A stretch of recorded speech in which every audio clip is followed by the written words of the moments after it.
Thế rồi dạy đó này chẳng ai đi cái nhóm mà thơ ca recap nơi setup mới này là nhóm bạn cho nó không pair Nasdaq hay mấy bạn những cho thằng chuyện đấy nắng hay mơ tới đi sát rằng thế bạn này thao biết beautiful này mà đó bạn này thao bảy ó ngày ní cứ bạn bảy ó cặp gì đâu do tại đó chẳng mà ngày ní cái những bạn làm mặt trade đằng thế cha đi cái chi profit đại nhóm bạn thơ ca take những gì ngày đầm pa mong buồn chiêng nắng anh ấy cứ mong នេះគឺម៉ោងខុសទេក៏ប៉ុន្តែខ្ញុំចូលនៅត្រង់ចំណុច line candle មួយនេះអញ្ចឹងវាអាចនឹងស្មើម៉ោង 9:50 អីហ្នឹងអញ្ចឹងនេះម៉ោងខុសណាsystem នៅក្នុង top step គឺវាខុសទេអញ្ចឹងនៅក្នុងនេះគឺខ្ញុំចូល entry ខ្ញុំសួរថាមិនមួយថ្ងៃមួយ trade មិនកន្លែងនេះ load 3 trade ក៏ប៉ុន្តែពេលដែលវាបានធ្វើការប៉ះចូលកន្លែងនេះបានថាប៉ះចូល limit របស់យើង limit order របស់យើងត្រង់ចំណុចនេះបានន័យថាមិនបានន័យថាខ្ញុំដាក់មក contract ឬក៏ពីរ contract អញ្ចឹងខ្ញុំផ្លេចបាត់ហើយនេះអូឡើយមានទេបើដាក់មក contract អញ្ចឹងខ្ញុំទាញ stop loss របស់ខ្ញុំមកដល់ត្រឹមនេះគឺវាអត់គ្រប់បានន័យថាអត់គ្រប់នៅភាគរយដែលខ្ញុំអាចខាតបានបានន័យថាវាតិចជាងអញ្ចឹងខ្ញុំត្រូវថែមមកគ្រាប់ទៀតត្រូវថែមមកគ្រាប់ទៀតរហូតដល់3គ្រាប់អញ្ចឹងទៅអ្នកនរគ្នាបានឃើញអញ្ចឹងចឹងនេះគឺជា commission អានេះប្រហែលជាពី3 contract ហើយនេះប្រហែលជាមួយ contract នេះ2 contract នេះ1 contract អញ្ចឹងទៅអូខេចឹងនេះគឺជា profit ណាដូចជាខ្ញុំខាន recap you នេះមើលតាំងពី last day មកគឺ2ខែមុនដូចខាន recap you មែនតាអូខេខ្ញុំខាន recap you អញ្ចឹងអានេះ6ខែ wow បានថាខ្ញុំខាន recap you មែនតា what the fuck អូខេអញ្ចឹងថ្ងៃនេះគឺខ្ញុំមកធ្វើការ recap បន្តទៀតមិនបានខ្ញុំចូលថតចំណុចហ្នឹងឥឡូវយើងមកធ្វើការលុបវាចោលទាំងអស់ហើយយើងកុំតែមើលអីឆ្ងាយពេកយើងបាច់តែមើលអីឆ្ងាយពេកទេនេះយើងមើលតែ time frame 5 10នាទីទេខ្ញុំបានថា bias របស់ខ្ញុំបាច់តែមើលអីច្រើនទេឥឡូវឧទាហរណ៍ថាខ្ញុំចង់បង្យល់អំពី bias របស់ខ្ញុំសម្រាប់ថ្ងៃហ្នឹងចុះអញ្ចឹងមុននឹងវាបានធ្វើការដើរមកដល់តំណឹងយើងត្រូវ mark គេយើងត្រូវ mark ទៅលើ previous daily high អូខេនេះគឺជា previous daily low អញ្ចឹងដល់ពេលយើង mark ប៉ុណ្្នឹងហើយយើងដាក់ឈ្មោះមកprevious daily high ហើយនេះយើងដាក់ឈ្មោះវាមក previous daily អីគេ previous daily គេ previous daily low អូខេអញ្ចឹងដល់ពេលបានប៉ុណ្្នឹងហើយគឺវិញខ្ញុំចូលទៅកាន់ time frame 4ម៉ោងដើម្បីមើលទៅលើតើយើងកំពុងតែស្ថិតនៅក្នុង range មួយណានេះយើងឃើញយើងនៅពេលដែលយើងអានទីផ្សារបច្ចុប្បន្នណានេះនៅពេលដែលយើងកំពុងតែអានទីផ្សារបច្ចុប្បន្នសូមមេត្តារំលឹកថយក្រោយបន្តិចដើម្បីអានទីផ្សារប្រវត្តិសាស្ត្ររបស់វាពីថ្ងៃមុនបន្តិចទៅនេះពីថ្ងៃមុនបន្តិចអូខេអញ្ចឹងអ្វីដែលខ្ញុំបានឃើញទាំងអស់គ្នាបានឃើញដូចអ្នកគ្នាបានឃើញអញ្ចឹងវាកំពុងតែកន្លែងនេះវាកំពុងតែ accumulation អញ្ចឹងនៅពេលដែលវា accumulation វានឹងធ្វើការ manipulation អញ្ចឹងនៅពេលដែលវាធ្វើការ manipulation វានឹងធ្វើការ expansion ហើយគោលដៅរបស់វាគឺ liquidity របស់វាបន្តគឺនៅតំបន់នេះអូខេតំបន់ហ្នឹង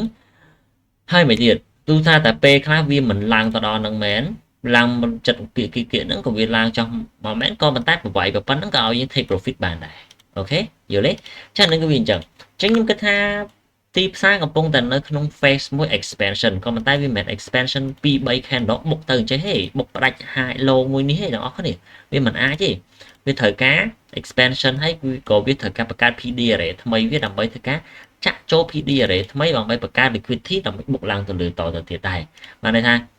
ដើម្បីតែវា retest មកចាក់ចូលបង្កើត liquidity ក្នុងចំណុចហ្នឹងហើយមិនវាបុកឡើងទៅលើអញ្ចឹងទៅហើយបង្កើតទៀតបុកឡើងទៅលើអញ្ចឹងទៅអាហ្នឹងក៏វាត្រូវការអញ្ចឹងដែរវាមិនមែនថាបុកទៅភ្លាមទៅយកតែម្ដងទេហើយបុកទៅភ្លាមហ្នឹងក៏ពេលខ្លះក៏វាពិបាក trade ដែរដូចថាយើងដេញតាម candle trade ដេញតាម candle យកតែម្ដងចុះវាចោះយើងមិនដាច់ខោណាអូខេអាហ្នឹងអញ្ចឹងចឹងនៅពេលដែលយើងដឹងពី face power of 3របស់យើងហើយមួយទៀតគេយើងចូលទៅកាន់បន្តអូខេយើងនៅពេលដែលយើងដឹងថា face power of 3របស់យើងហើយយើងចូលទៅកាន់ time frame 1ម៉ោងដើម្បី mark ទៅលើ8ម៉ោង CRT នេះអញ្ចឹងនៅពេលដែលវាបានប៉ុណ្្នេះហើយអានេះគឺជា time 8អូខេអញ្ចឹងយើងដឹងហើយយើង trade យើងម៉ោង8តើអត់យើង trade ម៉ោង8អញ្ចឹងនៅពេលដែលយើងពត់ rank CRT ម៉ោង8របស់យើងហើយយើងមើលឃើញទៀត accumulation ទៀត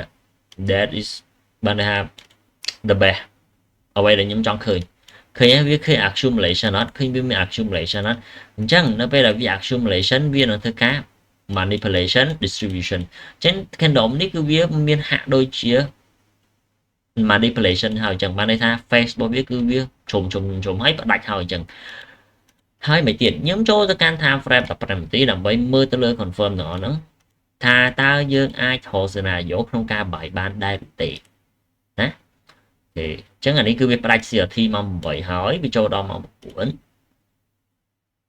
ខេអញ្ចឹងកន្លែងនេះបើសិនជាកន្លែងនេះយើងចូលទៅកាន់ time frame 1នាទីនៅពេលដែលវាផ្ដាច់ CRT ម៉ោង9ហើយយើងអាចធ្វើការចូល entry បដាកន្លែងហ្នឹងបើសិនបានអូខេឧទាហរណ៍ថាកន្លែងនេះតែប៉ុន្តែកន្លែងនេះគឺខ្ញុំអត់បានចូលទេណាយើងដាក់ limit នៅកន្លែងbreaker មួយហ្នឹងទៅយើងដាក់ limit ចឹងទៅយើងអាចធ្វើការចូលបានយើងធ្វើ 2 or 3 or បើសាច់យក 3 or បានអត់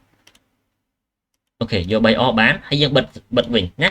ចឹងកន្លែងដែលខ្ញុំចូលសួរថាតើខ្ញុំចូលនៅក្នុងចំណុចណាគឺខ្ញុំអត់តន់ចូលក្នុងចំណុចទេបើខ្ញុំកន្លែងនេះបើខ្ញុំមើលតន់ក៏ខ្ញុំធ្វើការចូលដែរវ៉ាវមិនថាមក candle នេះគឺ TP យកតែម្ដងអត់មានញ៉ៃច្រើនទេអូខេខ្ញុំចាំឲ្យវាមក manipulate បន្តទៀតហើយបើខ្ញុំធ្វើការរកកន្លែងចូល entry អូខេរកកន្លែងចូល entry អូខេអញ្ចឹងអ្វីដែលខ្ញុំឃើញ CISD ក្នុងចំណុចបាត់ហើយនេះហើយ CISD ក្នុងចំណុចហ្នឹង CISD ទី2វាមាន divergent អូខេ divergent SMT អញ្ចឹងនៅពេល divergent សួរថាមិន divergent មួយគេនេះខ្ញុំបើកឲ្យមើលមកទីប្រយ័ត្នថាអត់ហ៊ាន divergent ហើយអត់មានចេះ divergent ណានេះឃើញអត់ divergent អត់ប៉ុណ្ណឹងអត់ divergent ទៀតទេណាចឹងនេះយើងអាចធ្វើការចូលបានអត់យើងអាចចូលបាន 100% ហើយនៅពេលដែលយើងបានចូលថតចំណុចយើងដាក់target យើងធ្វើហ្នឹងទៅយើងយក 3 or ទៅអត់មានអីដែលត្រូវខ្វល់ខ្វាយច្រើនទេដោយសារអីបើខ្ញុំដឹងថា liquidity វាអាចនឹងធ្វើការយកទៅផ្ដាច់ទៅលើមួយទៀតដោយសារ high ដែលវា take can ហើយគឺជា liquidity បន្ទាប់ដែលវាត្រូវទៅ take can បន្តទៀតយល់ទេអញ្ចឹងចាក់ចូលខ្ញុំអត់ formal ទេខ្ញុំចាំឲ្យវាធ្វើការ retest មកខ្ញុំអង្គុយមើល YouTube អូខេនេះឡើយឬ retest នេះបក order fill លឺអីអូខេយក stop loss ខ្ញុំត្រង់នេះហើយខ្ញុំ TP ខ្ញុំនៅត្រង់នេះអូខេហើយខ្ញុំភ្លេចប្រាប់ទាំងអស់គ្នាកន្លែងនេះគឺជាខ្សែ midnight បងប្អូននេះគឺជាខ្សែ midnight នៅត្រង់ចំណុចនេះខ្សែ midnight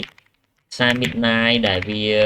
midnight ហ្នឹងអញ្ចឹងអាហ្នឹងយើងដឹងហើយថាសញ្ញារយៈខ្សែ midnight គឺវាបែបណាអញ្ចឹងនៅពេលដែលវា break midnight បានន័យថាវាឡើងទៅលើទៀតហើយខ្ញុំ formal អត់បានន័យថាខ្ញុំ fear ក្នុងការ hit BE នឹងអត់ខ្ញុំដាក់ BE តែបងប្អូនខ្ញុំដាក់ BE កន្លែងហ្នឹងតែឡើយនេះគឺវានឹងចាក់ចូល midnight ដើម្បីចាក់ចូល FVG មួយនេះនឹងបុកធ្វើការបុកឡើងទៅលើវិញហេ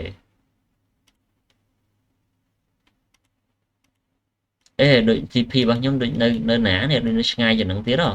តែដូចជាបាន 3 or ដែរដោយសារមិនចឹង TP របស់ខ្ញុំដូចនៅកន្លែងនេះ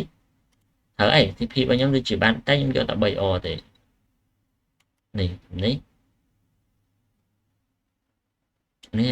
ដូចជានៅម្ដុំនេះយ៉ាអញ្ចឹងឡើយនេះគឺខ្ញុំឲ្យ TP ណាចឹងនឹងដូចអ្នកគ្នាបានឃើញអញ្ចឹងអាហ្នឹងឯងគឺជាអ្វីដែលខ្ញុំធ្វើការ recap ហ្នឹងយ៉ាដូចជាអត់មានអីច្រើនទេអានេះសង្ឃឹមថាបងប្អូនគ្នានឹងស្វែងយល់អំពីការ recap មួយដែលខ្ញុំបានធ្វើការចូល entry ហ្នឹងហើយយើងរៀនបងប្អូនគ្នាទៅយើងរៀនតាំង CLT 9AM នេះ 9AM នេះឃើញយើងបានមួយ trade ហើយបន្តឡើងគឺយើងបានមួយ trade ទៀតទេអញ្ចឹងវាឆ្ងាញ់មែនតើអញ្ចឹងចាំយើងជួបគ្នានៅពេលក្រោយទៀត